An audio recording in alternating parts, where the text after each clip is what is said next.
ভাৰতবৰ্ষতে এই তুলসী গছ পোৱা যায়। এদিনাখন আই মাতৃ সীতা দেৱীয়ে এই হনুৰ দ্বাৰাই তুলসীকো অলংকাৰ অশোক বনত সীতা দেৱী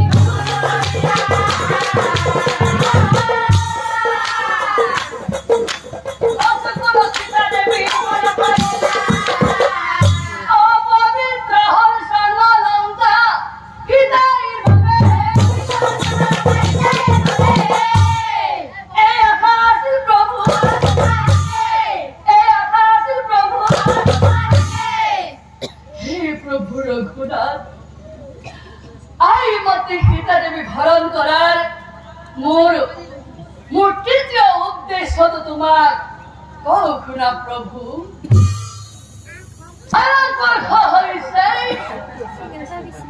ভাৰতবৰ্ষ হৈছে দেৱ দেৱীৰ মিলন ভূমি পূৰ্ণ তীৰ্থ। এই পূৰ্ণ তীৰ্থ ভাৰত ভূমিৰ লগত স্বৰ্ণ লংকাক সংযোগ স্থাপনৰ সপোন এটাও মোৰ আছিল। আৰু আজি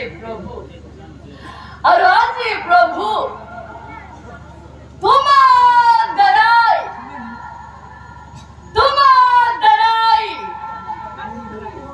সাগৰত সেতু বান্ধি মোৰ সেয়া খাও পূৰণ কৰিলো প্ৰভু, মোৰ সেয়া খাও পূৰণ কৰিলো।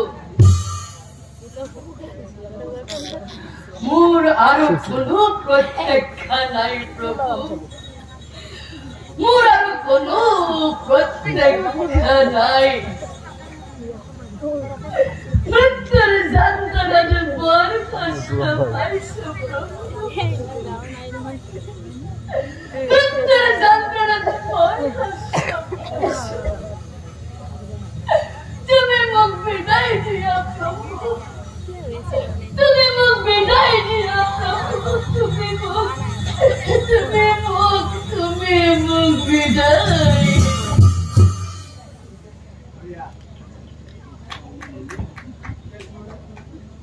কথা শুনি ৰামচন্দ্ৰই মন হৈ লংকেশ্বৰক চাই প্ৰভু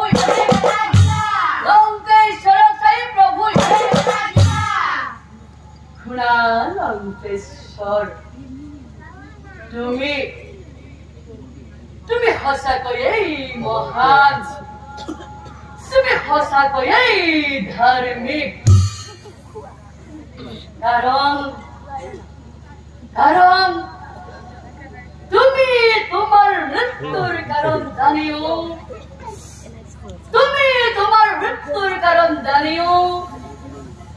মোৰ তুমি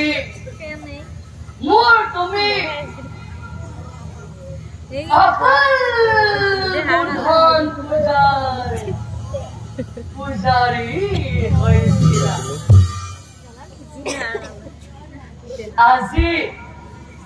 আজি তুমি নিবিচাৰিলেও মই তোমাক এটা বৰ দিব খুজিছো। দাপৰ যুগত মই স্বয়ং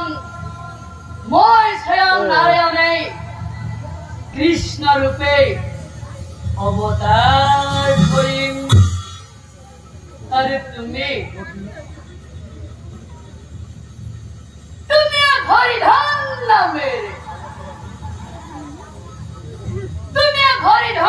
নামেৰে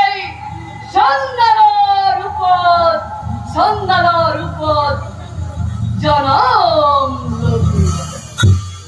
আৰু তেতিয়াই মই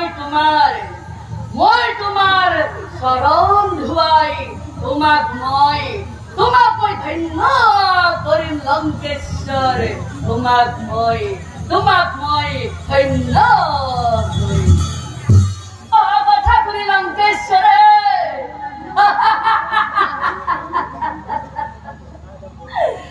হাহিবে লাগিলা প্রভু রামক সাই বসে লঙ্কেশ্বরে বলি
প্রভু লঙ্কেশ্বর কৈশিক কুণাল লঙ্কেশ্বর তুমি এজন নৈতিক ব্রাহ্মণ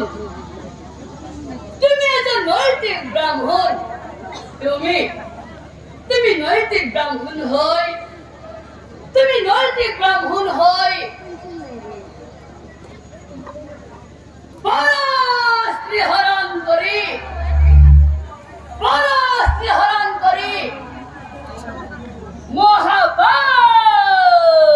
করিয়াছে আর সেই পাপৰ ফলতে পৰ জনমত নিষ্কুলত চন্দাল ৰূপত তুমি